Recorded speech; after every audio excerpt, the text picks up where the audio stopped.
بسم اللہ الرحمن الرحیم۔ اللہ تبارک و تعالیٰ کے پاکیزہ نام سے شروع کرتے ہیں جو بہت مہربان نہایت رحم والا ہے۔ اللہ تعالیٰ کا بڑا فضل و کرم ہے کہ اس نے ہمیں بخاری شریف کا درس دینے کی توفیق عطا فرمائی، اور آپ کے لیے بھی یہ مقام شکر ہے، وقت شکر ہے کہ آپ کو سننے کی سعادت عطا فرمائی۔ انشاءاللہ ہم یہ حدیثیں سن رہے ہیں، جب تک میں بیان کر رہا ہوں مجھے اللہ تعالیٰ کی رحمت سے امید ہے مجھ پر اللہ تعالیٰ کی بے شمار نعمتوں، برکتوں اور رحمتوں کا نزول ہو رہا ہے، اور آپ بھی ہمتن گوش ہو کے اس کو سماعت فرما رہے ہیں تو آپ بھی ان برکات سے محروم نہیں ہوں گے۔ اگر روزانہ 15-20 منٹ ہم کلام رسول صلی اللہ علیہ وسلم کی طرف متوجہ ہو کر اللہ تعالیٰ کی بارگاہ سے برکات کے حصول کی کوششیں کرتے رہیں تو مجھے اللہ تعالیٰ کی رحمت سے امید ہے نہ صرف ظاہر و باطن میں تبدیلی آئے گی بلکہ ہمارے گھر کے حالات میں بھی تبدیلی آئے گی، بے برکتی کی جگہ برکت آئے گی، اور بے عملی کی جگہ عمل آئے گا، اور انشاءاللہ بچوں کی نافرمانی کی جگہ فرما برداری پیدا ہوگی، اس کا جذبہ پیدا ہوگا، اس کا شعور بیدار ہوگا۔ تو خلاصہ کلام یہ ہے کہ قرآن مجید ہو یا احادیث کریمہ ہو، ان کلاموں میں بے شمار برکتیں ہیں، ان کا ذکر باعث نزول رحمت خداوندی ہے، اس کے لیے ہمیں اہتمام کرنا چاہیے، کوشش کرنی چاہیے۔ تو یہ اللہ نے ایک بڑا پیارا موقع عطا کر دیا کہ ہم یہاں اسٹوڈیو میں آپ کے لیے درس کرتے ہیں، اور آپ اپنے گھر بیٹھے بڑے آرام سے اور بلا مبالغہ لاکھوں اور کوئی بعید نہیں ہے کہ کروڑوں لوگ اس درس کو ایٹ اے ٹائم سنتے ہوں اور اکتساب کرتے ہوں۔ اور جتنا بڑا مجمع ہوتا ہے، جتنی بڑی محفل ہوتی ہے، جتنی بڑی مجلس ہوتی ہے، اتنا ہی زیادہ اللہ تعالیٰ کی رحمتوں کا نزول ہوتا ہے۔ اور یہ صحیح حدیث ہے، نبی کریم صلی اللہ علیہ وسلم نے ارشاد فرمایا کہ اللہ تبارک و تعالیٰ کے بعض فرشتے ایسے ہیں جو زمین میں سیر کرتے رہتے ہیں، اور وہ ان کے سیر کا مقصد یہ ہوتا ہے کہ وہ اللہ تعالیٰ کے ذکر کی مجالس کو تلاش کرتے ہیں، اور جب وہ دیکھتے ہیں کہ کچھ لوگ جمع ہو کر اللہ تعالیٰ کا ذکر کر رہے ہیں تو وہ اس کو گھیر لیتے ہیں، ڈھانپ لیتے ہیں، حتیٰ کہ زمین سے آسمان تک فرشتے فرشتے ہو جاتے ہیں۔ تو مجھے اللہ تعالیٰ کی رحمت سے امید ہے کہ جب ہمارے درس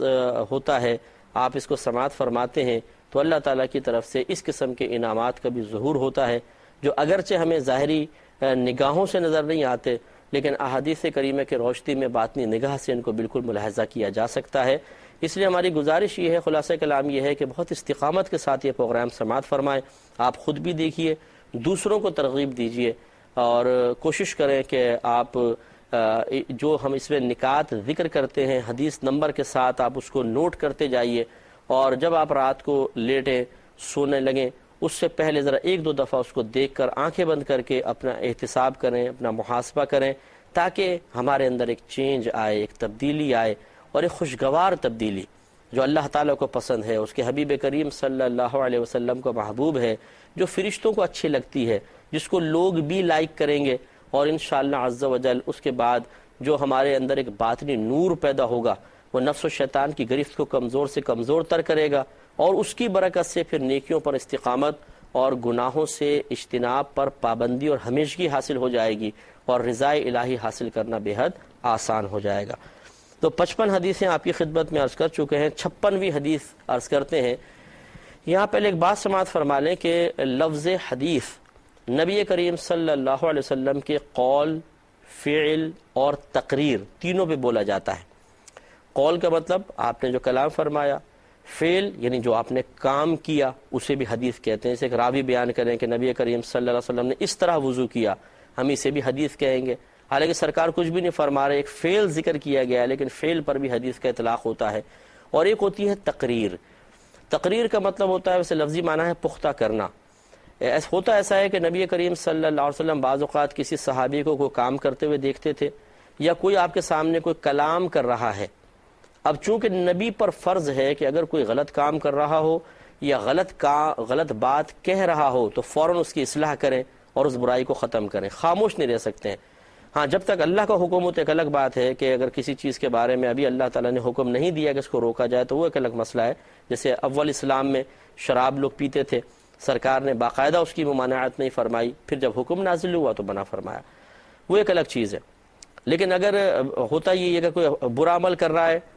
تو اللہ کے نبی اللہ کی اجازت سے فوراً اس پہ روکیں گے، خاموش نہیں رہیں گے، کیونکہ ان کو نصیحت کرنا فرض ہے۔ اور اسی طرح کوئی غلط بات آپ کے سامنے بولے گا تو آپ اس کو روک دیں گے۔ لیکن اگر ایسا ہو کہ کسی نے بات کہی اور آپ خاموش رہے، اور کسی نے کوئی عمل کیا اور آپ نے اس کی تردید نہیں کی، اصلاح کے لیے کوئی کلام نہیں کیا، تو آپ کا خاموش رہنا ہی اس فعل یا اس قول کے جائز ہونے کی دلیل ہوتی ہے۔ اب اگر کسی حدیث میں ذکر کر دیا جائے کہ نبی کریم صلی اللہ علیہ وسلم نے ایک صحابی کو کرتے ہوئے دیکھا اور آپ نے انہیں منع نہیں فرمایا، بس اتنی بات اگر آ جائے گی، یہ بھی ایک حدیث ہے، اس کو حدیث تقریری کہتے ہیں،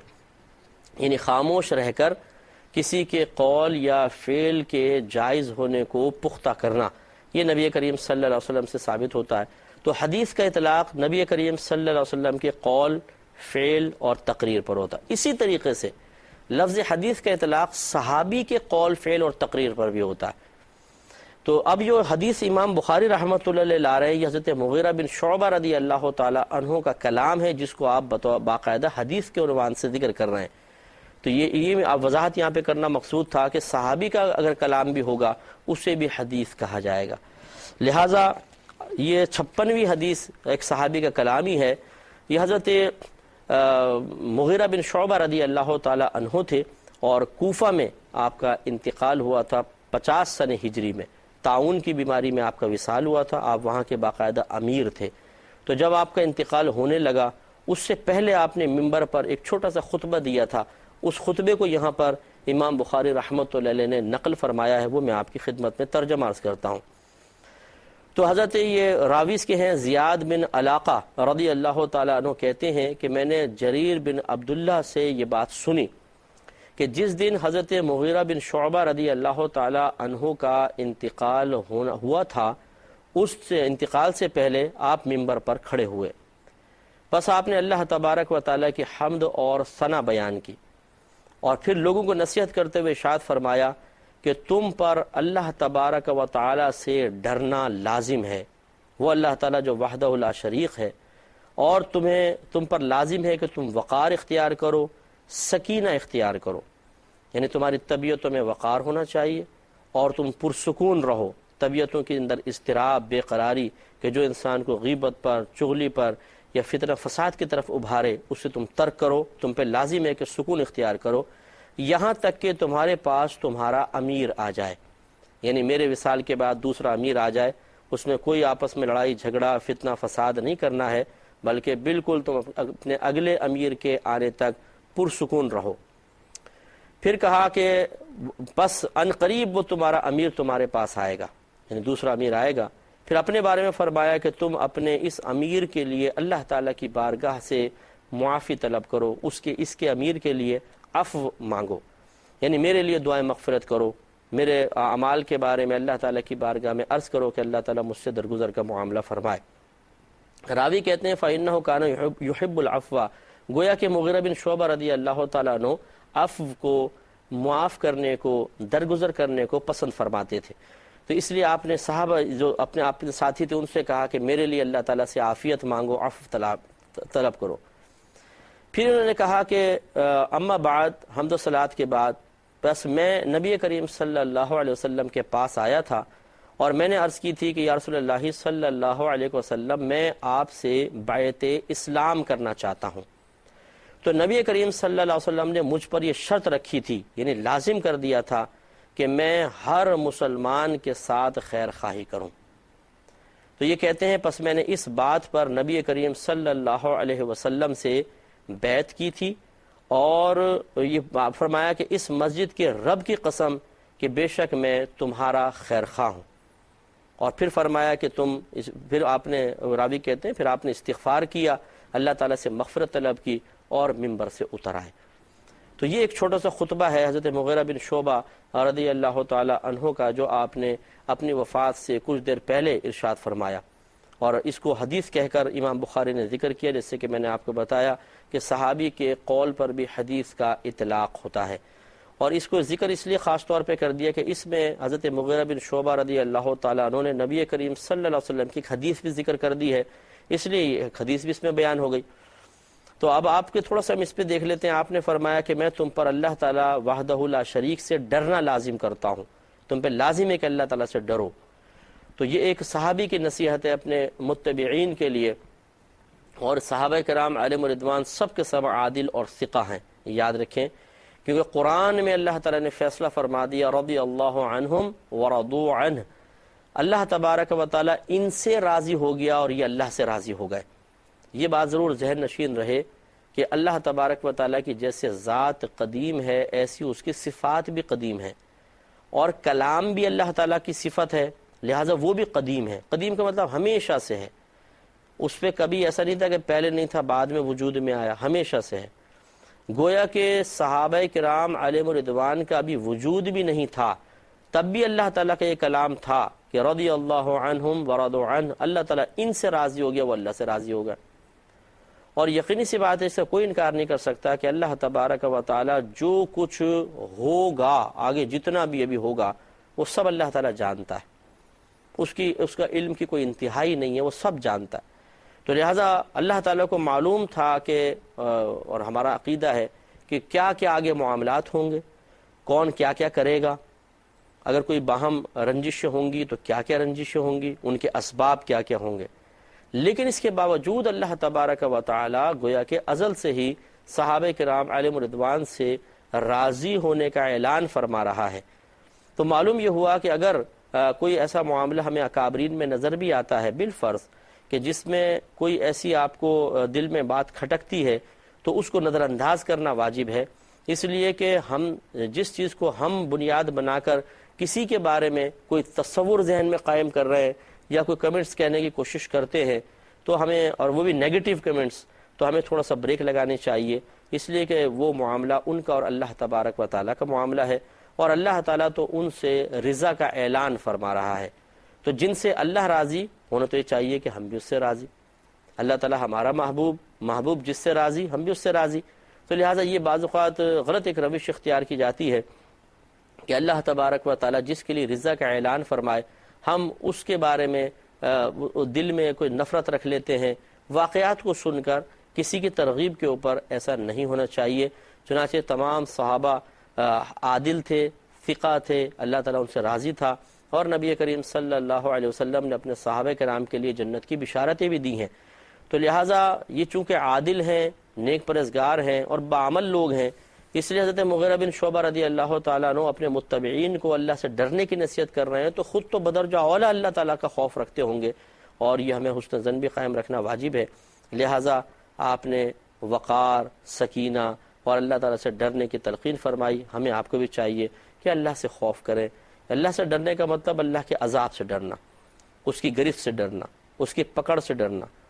اس کے طرف سے میدان معاشر میں ذلیل کر دیے جانے سے ڈرنا۔ تو اس سے ہمیں خوف رکھنا چاہیے اور ایسے عمل نہیں کرنا چاہیے کہ جس کی وجہ سے اس قسم کا معاملہ ہو۔ اپنی طبیعتوں میں وقار اور سکون پیدا کرنا چاہیے۔ ہماری طبیعتوں میں جلد بازی بہت زیادہ ہے، ہم کسی سے ناراض ہونے میں بہت جلدی کرتے ہیں، کسی پہ تبصرہ کرنے میں بہت جلدی کرتے ہیں، کسی کو نیچا دکھانے میں بہت جلدی کرتے ہیں، کسی سے انتقام لینے میں، بدلے لینے میں بہت جلدی کرتے ہیں۔ ایسا نہیں ہونا چاہیے، کیونکہ جو جلد بازی کرتا ہے بعد میں پچھتاتا ہے، افسوس ہوتا ہے، ندامت ہوتی ہے، اسے احساس ہوتا ہے کہ یار میں برداشت کر لیتا، اچھا تھا میں نے ظلم کر دیا کسی کے ساتھ، اس نے کم کیا تھا، کیا برا تھا، لیکن میں نے تو بہت زیادہ برا کر دیا، پہلے وہ ظالم تھا میں مظلوم، اگر اسی طرح میدان معاشر میں پہنچتا تو مظلوم اٹھتا، لیکن جب میں نے بدلہ لے لیا تو وہ مظلوم ہو گیا اور میں ظالم۔ اب میدان معاشر میں جب اٹھیں گے تو میں ظالموں کے فہرست میں ہوں گا، ظالموں کی لائن میں ہوں گا، اور وہ مظلوموں کے ساتھ کھڑا ہوگا۔ اور اللہ تبارک و تعالیٰ اس کے رسول کریم صلی اللہ علیہ وسلم کی تائید مظلوم کے ساتھ ہے، ظالم کے ساتھ تو نہیں، تو پھر انسان کو تھوڑی ندامت بھی ہوتی ہے۔ تو اس لیے ہمیں پہلے ہی اپنی طبیعت میں کچھ وقار، سنجیدگی، متانت، سکون پیدا کرنا چاہیے۔ یہ بے قراریاں، فوری طور پہ کیے گئے فیصلے اور ان پہ فوراً عملی اقدامات، یہ بعض اوقات بہت نقصان کا باعث ہوتے ہیں۔ اس نصیحت سے ہمیں یہ بھی حاصل ہوتا ہے، اور خصوصاً میں بہنوں کی خدمت میں عرض کروں گا کہ یہ بہت ہی جلد باز ہوتی ہیں، بہت ہی زیادہ تیزی کے ساتھ فیصلے کرتی ہیں۔ اور میں نے جو میری اتنی لائف ہے یہ تبلیغ دین کے سلسلے میں اور افتاء کے سلسلے میں، فتووں کے سلسلے میں، ہم نے دیکھا ہے کہ بہنیں جلدی فیصلہ کرتی ہیں اور بعد میں بہت زیادہ پچھتاتی ہیں، افسوس کرتی ہیں، اور پوری زندگی پھر جلتی کڑتی رہتی ہیں، بعض اوقات اس قسم کے نقصانات کا شکار ہو جاتی ہیں۔ تو ایسا ہونا نہیں چاہیے، سکون اور وقار اپنی طبیعت میں پیدا کرنا چاہیے، اور فیصلہ کرنے سے پہلے اچھے لوگوں سے مشاورت، گہرا غور و تفکر، بہترین انداز سے تدبیر اختیار کرنا، انداز خوبصورت اختیار کرنا، اور پھر اس کے بعد کوئی عملی قدم اٹھانا ہونا چاہیے، تو انشاءاللہ ندامت یا تو بالکل ہوگی ہی نہیں یا بہت ہی کم ہوگی۔ انشاءاللہ آپ آزما کر دیکھیں، بہت ہی فائدہ ہوگا۔ یہاں تک کتاب کیفا بدأ الوحی آپ کو پتہ ہے کہ وہ شروع ہوئی تھی، اس کے بعد کتاب الایمان تھا، اس کے بعد اب کتاب العلم کا آغاز ہوا ہے، جس میں اکثر وہ حدیثیں امام بخاری رحمۃ اللہ علیہ لے کر آئے ہیں جن کا تعلق علم سے ہے۔ تو یہ ذکر کرتے ہوئے کہتے ہیں بسم اللہ الرحمن الرحیم، اس پہ ایک باب قائم کیا کہ باب فضل العلم، علم کی فضیلت کا باب۔ اس پہ اللہ تعالیٰ کے فرمان لے کر آئے ہیں کہ قول اللہ عز وجل، اللہ تبارک و تعالی کے قول کا باب کہ یرفع اللہ الذین آمنوا منکم والذین اوتوا العلم درجات واللہ بما تعملون خبیر۔ امام بخاری یہ آیت لے کر آئے جس کا مفہوم ہے کہ بلند فرمائے گا اللہ تبارک و تعالی ان لوگوں کو کہ جو ایمان لائے اور تم میں سے، اور ان لوگوں کو جن کو علم دیا گیا۔ اور کس طرح بلند فرمائے گا؟ درجات، کئی درجے بلندی عطا فرمائے گا۔ اور اللہ تبارک و تعالی جانتا ہے جو کچھ تم کر رہے ہو، وہ خبیر ہے، خبر رکھنے والا ہے۔ تو اس آیت کریمہ سے گویا کہ امام بخاری رحمۃ اللہ علیہ نے فضیلت علم پر استدلال کیا ہے کہ اللہ تعالیٰ نے بیان فرمایا کہ مومنین کے درجوں کو بلند فرمایا، تو مومنین میں تو علماء بھی داخل ہیں، لیکن پھر الخاص علماء کا تذکرہ کیا کہ ان لوگوں کو اللہ تعالیٰ کئی درجے عطا فرمائے گا کہ جو صاحب علم ہیں۔ اس کا مطلب ہے کہ ہر مومن دوسرے تمام جو قومیں ہیں، کفار ہیں، منافقین ہیں، مشرکین ہیں، ان سے ممتاز ہے، اللہ نے اس کو درجہ عطا فرمائے ہیں۔ اور پھر مومنین میں صاحب علم لوگوں کے درجات اللہ تبارک و تعالی نے بلند فرمائے ہیں۔ جب نص قطعی سے ثابت ہو گیا کہ اہل علم کے درجات اللہ تعالی نے بلند فرمائے ہیں، تو پھر وہ ہمارے بھائی بہن تھوڑا سا غور و تفکر کریں کہ جو اپنے قول سے، اپنے فعل سے، اپنی کوششوں سے اہل علم کے مقام کو گھٹانے کی کوشش کرتے ہیں، ان کا ذکر حقارت کے ساتھ کرتے ہیں، توہین کے ساتھ کرتے ہیں۔ وہ نہیں چاہتے کہ جو اچھے علماء ہیں ان کی بھی کوئی عزت معاشرے میں بنے۔ دیکھیں خرابی ہر جگہ ہوتی ہے، کوئی انکار نہیں کر سکتا کہ کالی بھیڑیں ہر شعبے میں ہیں، تو اہل علم طبقے کے اندر بھی خراب قسم کے لوگ ہو سکتے ہیں، لیکن ایک دو کو بنیاد بنا کر سب کے اوپر کیچڑ اچھالنے کی کوشش کرنا یہ قطعاً غیر مناسب ہے۔ اگر آپ کے خاندان میں ایک شخص چوری کرے اور کوئی کھڑا ہو کر بولے کہ تو پورا خاندان ہی چور ہے، تو آپ کو بھی تکلیف ہوگی، اذیت ہوگی کہ بھئی ایک شخص نے اگر کیا، اگر اس کا تعلق ہمارے خاندان سے ہے تو اس کا مطلب یہ تو نہیں ہے کہ پورا خاندان چور ہو گیا۔ آپ یہ کیسے کہہ رہے ہیں؟ آپ کو برا محسوس ہوگا، آپ اسے غلط کہیں گے۔ اس طرح طبقہ علماء میں اگر کوئی شخص غلطی کرتا ہے، بالفرض آپ کے نزدیک غلطی ہے بھی، تو اس سے دیگر علماء کا وقار کیسے زائل ہو جائے گا؟ ان کے اوپر کیچڑ اچھال کر کیوں اپنی آخرت کی بربادی کا ہم سامان کریں؟ کیونکہ عالم کی عزت قائم رکھنا یہ بہت ضروری ہے، واجب ہے، اور جو لوگ اس کے خلاف کام کرنے کی کوشش کریں گے پھر وہ اللہ تعالیٰ کی بارگاہ سے اس کا برا نتیجہ بھی بھگتیں گے، کیونکہ جس کو اللہ بلند کرنا چاہے ہم اسے گھٹانے کی کوشش کریں، یہ اللہ تعالیٰ کی ناپسندیدگی والا کام ہے، اس پہ سزا ملے گی۔ اللہ تعالیٰ ہمیں اس سے بچنے کی توفیق عطا فرمائے، آمین۔ وآخر دعوانا ان الحمد للہ رب العالمین۔